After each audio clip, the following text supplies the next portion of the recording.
How do you think we should... David, let's put it in perspective. When you've just run an almost $50 billion deficit coming out of the last government... We can't really afford any... This is relatively small, and you're putting the cart before the horse, because the real threat to the budget isn't this. The real threat to the budget is that we can't get some of our measures through the Senate because we're not getting the collaboration from the crossbenchers or Labor on it.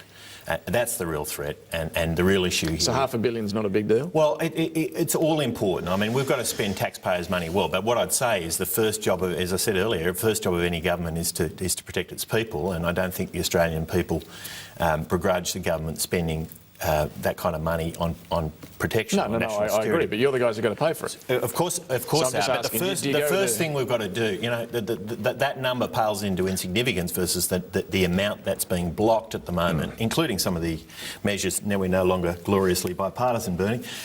Some of the measures from the last government that Labor has blocked itself. So, you know, that's the real threat to the budget, and that's much bigger numbers than I'm just what trying to get to an answer here, and I'll get your thought on it as well. Sure. But I know it pales into insignificance in a big budget, but just to be clear, is it paid for by going into a deeper deficit, by higher taxes, or by cutting spending? Well, we've said what we want to do is we want to get back to surplus sometime this decade, right? And the budget now is getting us back there in about 5 years.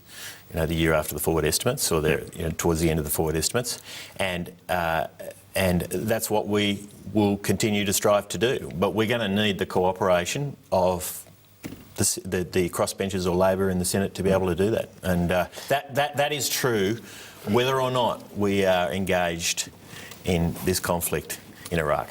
Bernie Rippon. Well, David, just a